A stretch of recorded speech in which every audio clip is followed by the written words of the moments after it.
قرين صريح. Qareen Sarih. Chalo, ready? Brothers, we are now, we have reached the area of Qareen Sarih. This little hill that you see behind me is known as Qareen Sarih. This was the place where the Sahabi Fudala bin Ubaid al-Awsi radiyallahu anhu, he says that we were collecting some sticks. We were little children collecting some sticks, and I seen the Prophet sallallahu alaihi wasallam coming. And when the Prophet ﷺ seen us and said, go and tell the people of Medina that Muhammadﷺ has arrived. So we went and we sent the message to the people of Medina. So this was the place where Fudala bin Ubaid al-Awsi seen the Prophet ﷺ first. He was one of the first youngsters to see the Prophet ﷺ. And then the Prophet ﷺ continued towards Medina. And en route, the Prophet ﷺ, 500 Ansar then came to welcome the Prophet ﷺ.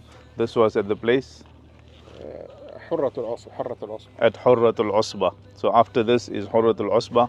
500 people came to welcome the Prophet ﷺ. And this is the barakah of Hijrah.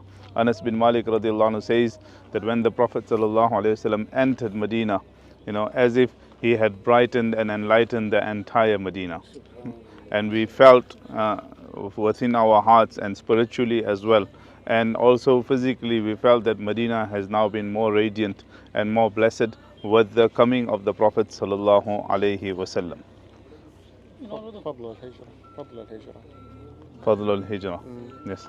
This is the barakah of Hijrah. This is the barakah of migrating for the sake of Allah subhanahu wa ta'ala, and the Prophet sallallahu alaihi wasallam coming into Medina, that the Prophet sallallahu alaihi wasallam had made the end at Qarn Sariha, alhamdulillah, because this was we now seeing the borders of Medina, and it was the sunnah of the Prophet sallallahu alaihi wasallam when a ni'mah is achieved, when a good omen is achieved, or a good blessing is achieved, the Prophet ﷺ would perform Sajdah to Shukr. We also performed Sajdah to Shukr there, and then we continued.